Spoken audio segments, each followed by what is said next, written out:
আজকে বসলাম এই জন্য পরিস্থিতি যা পত্রপত্রিকায় দেখছি, মানুষের মধ্যে দেখছি, তো মনে অনেকগুলো প্রশ্ন জেগেছে। সেই প্রশ্নগুলোর জবাব খুঁজে পাওয়ার জন্য আপনাদের সঙ্গে বসা। এই সরকার যখন গঠন হয় জুলাই অভ্যুত্থানের পরপরই আমি বিমানবন্দরে উপস্থিত হওয়ার ৮ তারিখে মনে আছে আপনাদের, সবার কাছে একটা আহ্বান জানিয়েছিলাম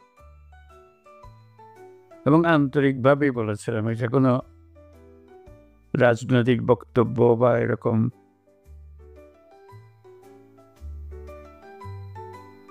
যারা শুনছে শ্রোতা তোষণ বক্তব্য ছিল না। বলছিলাম যে এটা আমরা একটা পরিবার।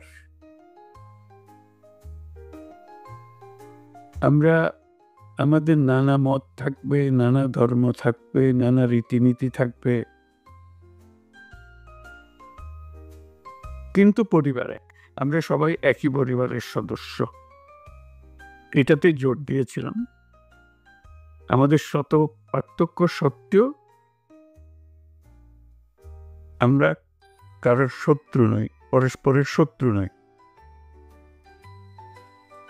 আমরা এক জায়গাতে এক কাতারে ওইখানে চলে আসি যখন আমাদের জাতীয়তার প্রশ্ন আছে, আমাদের পরিচয়ের প্রশ্ন আছে। আমরা বাংলাদেশী, আমরা এক পরিবারের সদস্য। তারপরে যখন শপথ গ্রহণ করলাম তখন থেকে শোনা আরম্ভ করলাম যে সংখ্যালঘুদের উপরে অত্যাচার হয়েছে। আমার মনটা খারাপ হয়ে গেল। একটু আগে বললাম আমি এই কথা, এখন বলেছি অত্যাচার হয়েছে। এর পরপরই আমি ঢাকেশ্বরী মন্দিরে গেলাম, আপনারা ছিলেন।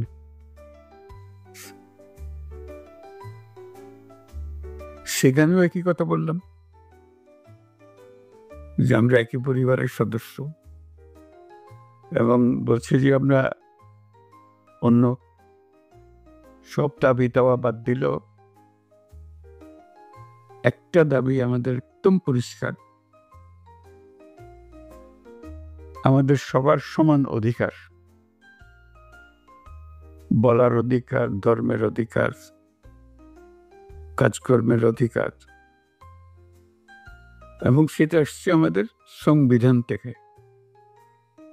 নাগরিক হিসেবে আমাদের প্রাপ্য এবং রাষ্ট্রের দায়িত্ব হলো এটা নিশ্চিত করা।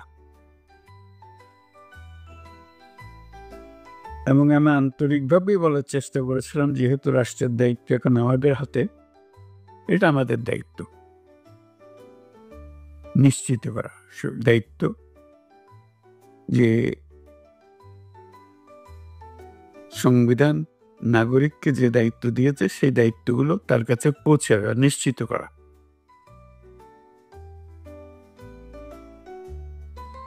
তারপরেও কথাটা উড়ে গেল না। শুনলাম এখনো সংখ্যালঘুদের উপরে হামলা হচ্ছে। আমি সবাইকে নিয়ে বসলাম, আলাপ করলাম এটা কিভাবে করা যায়, এটার থেকে উদ্ধার পাওয়া যায় কিভাবে। তখন দুর্গাপূজার সময় আসলো, তখন বললাম যে একটা সুযোগ, কারণ এখানে একটা বড় সমস্যা হইতে পারে, যেহেতু এটা পূজার ব্যাপার, আনন্দের ব্যাপার, উৎসবের ব্যাপার, এখানে হামলা হওয়ার সম্ভাবনা আছে। আমাদেরকে নিশ্চিত হতে হবে যে হিন্দু সম্প্রদায়ের উপরে কোনো রকমের হামলা যেন না হয়। আমি খুব খুশি হলাম, সবাই তা খুব সিরিয়াসলি নিল। আপনাদের মনে আছে খুব উৎসব সহকারে সবাই দুর্গাপূজা করলো। কয়েক হাজার পূজা মণ্ডপ ছিল, সবকিছু খবর সুন্দর হয়েছে। তাঁতিবাজারে একটা ঘটনা হয়েছিল, একটা ককটেল ফাটিয়েছিল, ফাটায়নি, ককটেল মেরেছিল, এটি একমাত্র খবর ছিল। তবু আনন্দিত হয়েছিলাম, নিশ্চিত হয়েছিলাম এই জন্য যে আমরা সবাই একযোগে, এবং সেখানে সবাই যোগদান করেছে। এটা শুধু হিন্দু সম্প্রদায়ের উৎসবের বিষয় ছিল না, এটা পুরা জাতীয় উৎসবে পরিণত হয়েছিল। সবাই উৎসব করেছে, ছেলে মেয়েরা গেছে, বুড়া বুড়ি